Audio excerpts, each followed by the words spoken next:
This is Inside Troy Athletics, a look at what's going on and what's coming up for Troy University's Trojans. Now, here's your host for Inside Troy Athletics, Jonathan Sellers. Hello and welcome to Inside Troy Athletics. I'm Jonathan Sellers alongside Director of Athletics for Troy University, Jeremy McLean. And happy Thanksgiving. Welcome back from the Thanksgiving break. We're wrapping things up here for the fall semester, but I know it's still wide open for y'all as things are just going 90-0 right now over in athletics department. Yeah, they are, and happy Thanksgiving to you too. Hope you enjoyed the break. We, for good reason, very busy here at the end of football season, especially as we prepare for the end of the year, potential bowl game. We'll be in a bowl game. We just don't know where yet. So trying to kind of get all those things in order, and then obviously basketball season's in full swing. We're getting baseball tickets ready, and so it's just hard to believe, but it gets here quickly. Yeah. So a lot going on as we try to put an end to the semester in the next few weeks.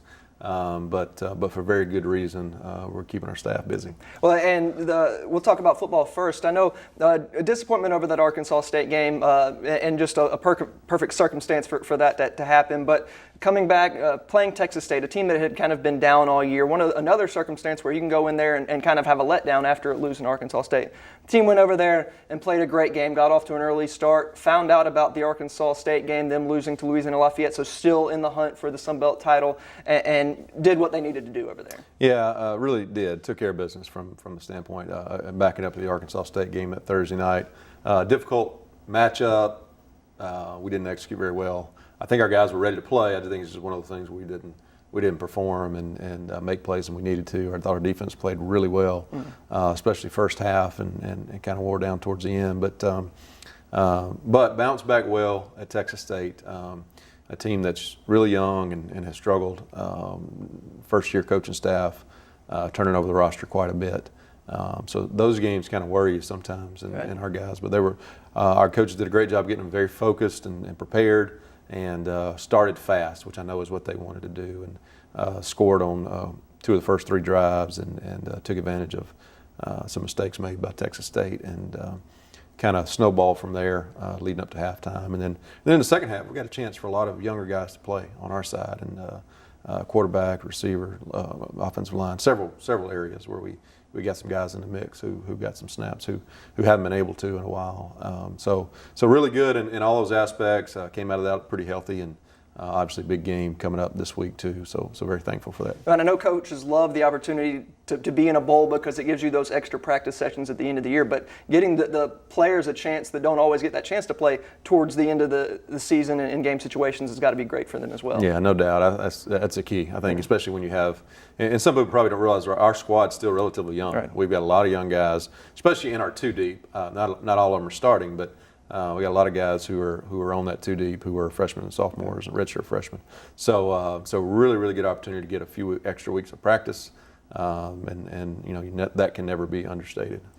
This week, another opportunity. I know Coach Brown has been calling it Redemption Road, and last year Georgia Southern came in here on a roll and kind of took it to Troy, and this is our chance to get that redemption again as we're heading to Statesboro, Georgia on Saturday and on ESPN2 in front of a national TV audience to get that chance at revenge this year. Yeah, it is. It's a great opportunity for us, like you said, playing on national television on noon kick Eastern, 11 o'clock here, and so glad our folks who can't make it will be able to see that.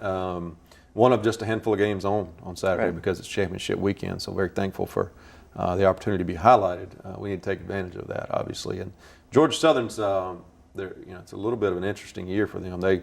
They have a lot of their guys back from last year, really the bulk of their team back, but have had a few injuries. Obviously, they have a new coaching staff and have really had a hard time kind of getting it all headed in the same direction. But a lot of respect for their roster and the athletes on their roster. Like I said, a lot of the same ones that beat us on our home field last year. So I know our coaches are drilling that message home to our players and making sure we're prepared for that. But just a great opportunity to finish. As you told me at the beginning of the year, we'd be going into the last week with an opportunity to finish 10-2. I think we all would have signed up for that. Right. So it's a great opportunity for us. And even though it is going to be on ESPN2, you would encourage all the fans to go over to Statesboro, check it out. I know it's a good little area with Savannah nearby, so go check it out if you can. Absolutely. I think sometimes we get those games on national TV. I don't want to discourage anyone from making the trip over, because it is a good trip, and we'll be staying in Savannah, and I think a lot of our folks who go over will stay in Savannah. Great area. And Georgia Southern does a great job of their game atmosphere, their crowd. Their folks are really into their program and bought into what they're doing. So it'll be a good experience for anybody who can make it. A chance to cheer on Troy for a chance at 10 wins, like you said. And with those 10 wins, or hopefully 10 wins, is going to be a bowl. And that hasn't happened since 2010. And there are plenty of scenarios that could pan out over the next week or so. Can you kind of lay out that scenario for us? Sure. We don't know where we're going at this point, but what I can tell you is kind of what our bowl tie-ins are.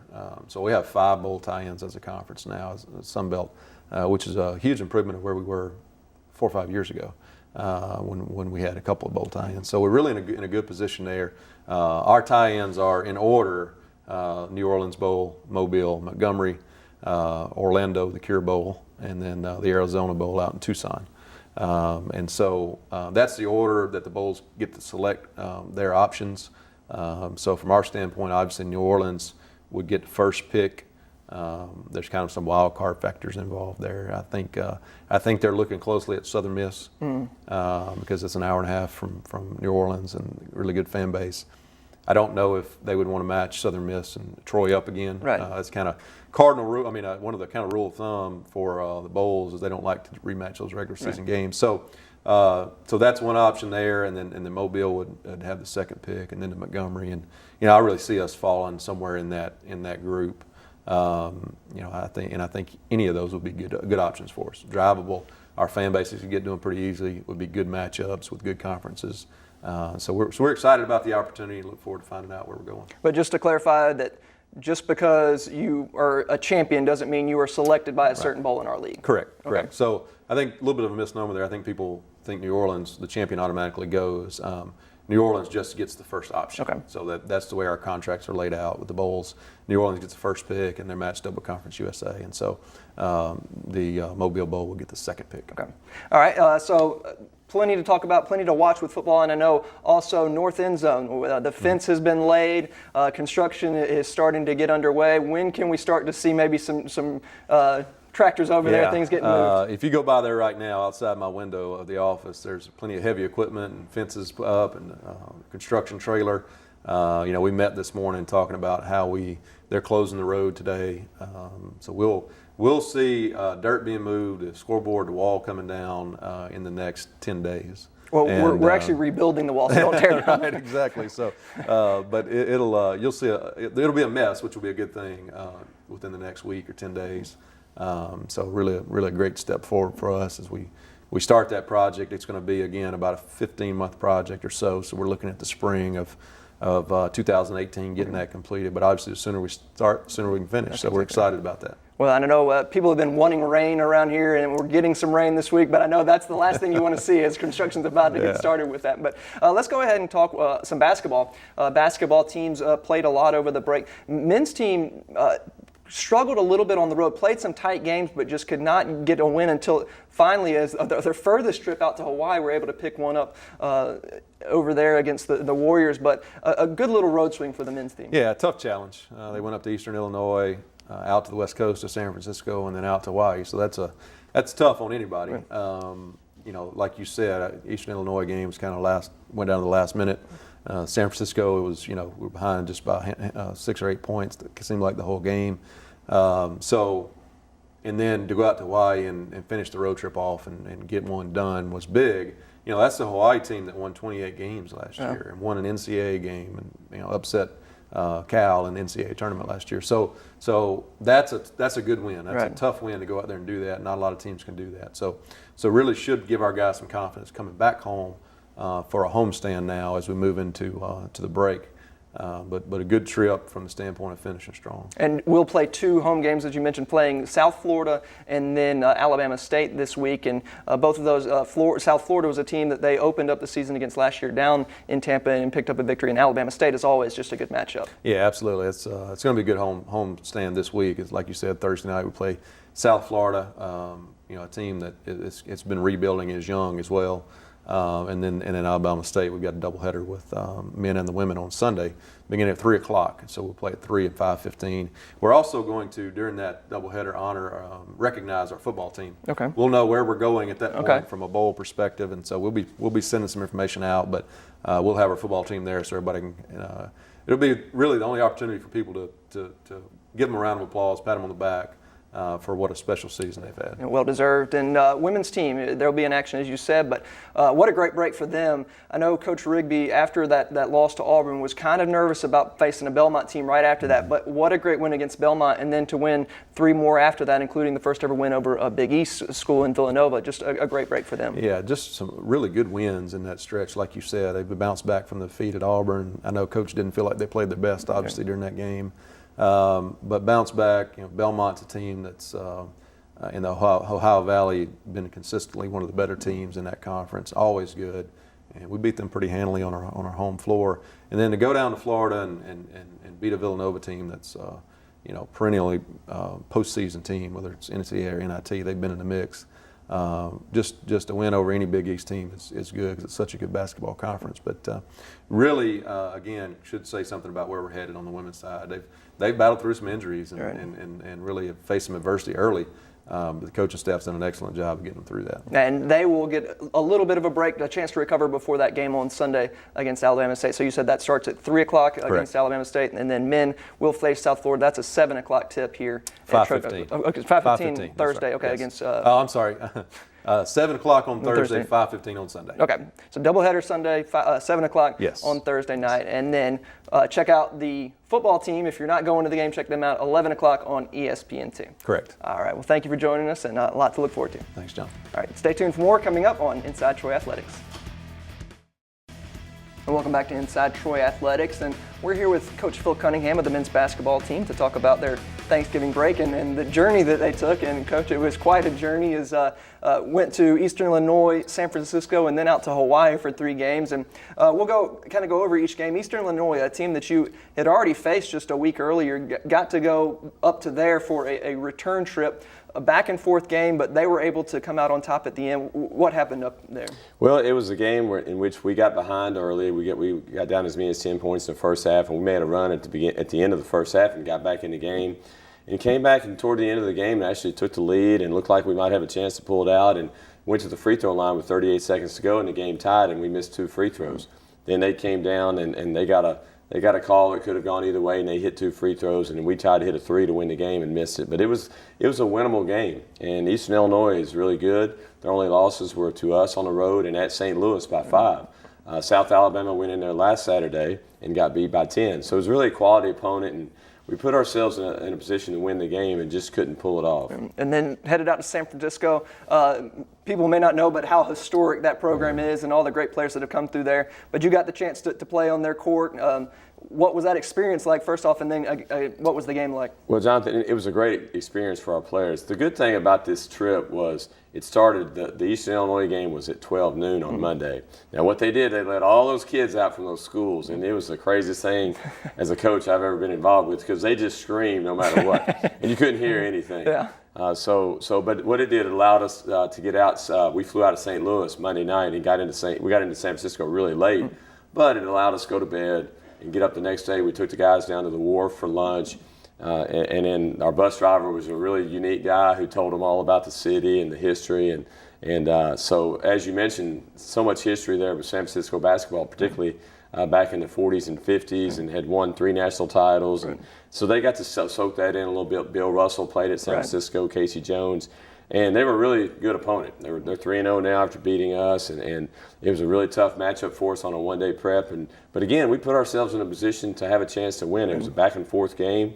Had we made free throws, we were 7 for 14 on the game. Had we made some in a crucial stretch toward the end of the game, I think it would have come down to anybody's game. But we didn't, and they made some big shots and pulled out. But it was a really good experience for our guys because they're a quality team, and we just showed ourselves again that we're close. We told our guys, hey, you're close, and, but we need to push through and get one. Right, well, and then you were able to. You took that long journey to Hawaii, probably your toughest trip out there, and then were able to get a win against a good Hawaii program that last year, Jeremy McClain told us earlier, won 28 games, NCAA tournament participant. So that's a big win on the end of a road trip. That was, Jonathan. I mean, the travel on Thursday was tough. Right. We getting out on Monday night out of St. Louis helped for the San Francisco game.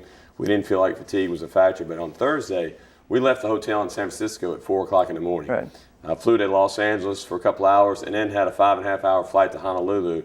Got there on Thanksgiving Day, and literally within an hour and a half of landing, we were practicing. Had a good, sharp practice, not real long, but practice, had a nice Thanksgiving meal, and then turned around the next night, just Friday night, and played in a Hawaii team that was really talented.